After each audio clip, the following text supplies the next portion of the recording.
just going to call it out for what it is. Your initial gut reaction for feeling like you need brand new clients when you want to raise your prices is because you're too scared to approach the ones you have right now. It's out of fear. It's 100% out of fear. Your fear is they won't pay, so then they won't renew and they'll completely cancel your service altogether. It will be an awkward and uncomfortable conversation. That's it.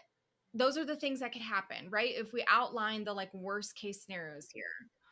Well, and why do you do that? Because the majority of you, whether it's diagnosed or not, struggle with anxiety, and anticipatory stress is paralyzing.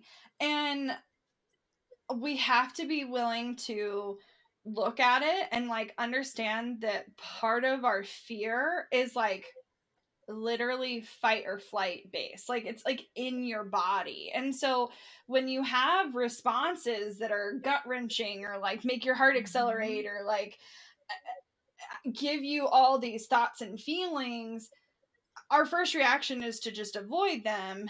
But I found that more often than not, some of my best discoveries, my best movements forward are on the other side of fear.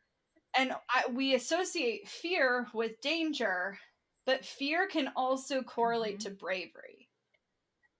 And I would love for you to share a little bit about how like being brave has like come up for you recently. Well, so I downloaded this app. It's an affirmation app, and I do love me some affirmations. I've talked openly about this journey on the podcast for 2 years now about being very intentional about wanting to trust my intuition again. And it led me really, really, really far in the first like 3-ish years of our business. And then I just like put the middle finger up to my intuition and believed everyone else. And the recovery from that has taken years, honestly. Building trust again within myself, understanding the filter of what I put on the outside world, et cetera, et cetera. So all of that has been happening behind the scenes. And so I'm kind of going into a new season of like new beliefs and new pushing myself or whatever. And so I did these affirmations or whatever, and they're randomized. I can pick like kind of themes, but I don't pick them. Like they're just there.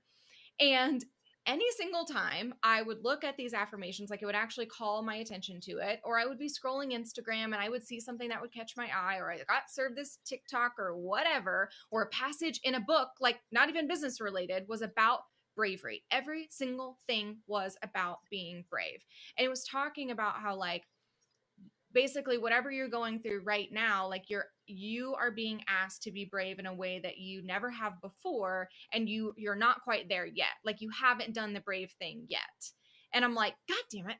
Like I feel like I've done a lot of big things and I've like gone through a lot of transformation. And so I was talking to Abby the other day about like, okay, but brave can mean anything, right? And like, what does it mean? Does it mean brave to put yourself out there or to speak up or to stand up? Does it mean brave to be abundant or to pull back? Like, you can be brave in so many different ways. So where is the brave? Where does it actually mean? And I don't know yet, but.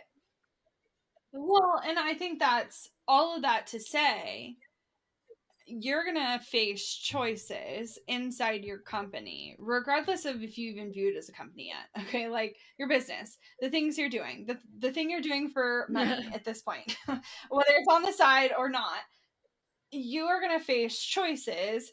And it's easy to assume that some are right and some are wrong. And you can be at what I would kind of consider a fork in the road where there are multiple right choices and any one choice is fine. They all have different consequences. They all have different outcomes on the other side. They all require different decisions down the line, but they're not necessarily inherently good or bad. And you know, for me and the season I'm seeing really big picture is people are just so tired of giving so much of themselves for so long. And I think part of this is like you're now a different person. When you were pre-pandemic, you might have been the person that would do a whole day of work and then do a whole nother day of activities in the evening. And if you're anything This is like not me, reality. now you do a One whole or the day of other. work. You do a whole day of work, and then you patiently wait for the weekend, and you'll do a whole day of activities on Saturday, and you're good for your activities for the whole week. And in that same way, I think people are craving more intimate relationships, fewer relationships, more purposeful relationships and connections. And similarly, people are making buying decisions that reflect that behavior. And so, because of that, people are willing to spend more, but in fewer places. And we're talking about Which your is, clients. it's happening all. If you didn't catch that. Yeah. Yeah. So you can have higher paying clients and intentionally choose to work with less people. And that's in correlation with what is happening all over the place. It's not just siloed to service providers. The world is literally being built and designed and worked around for introverts right now. So this is your time to shine, baby. This is your time.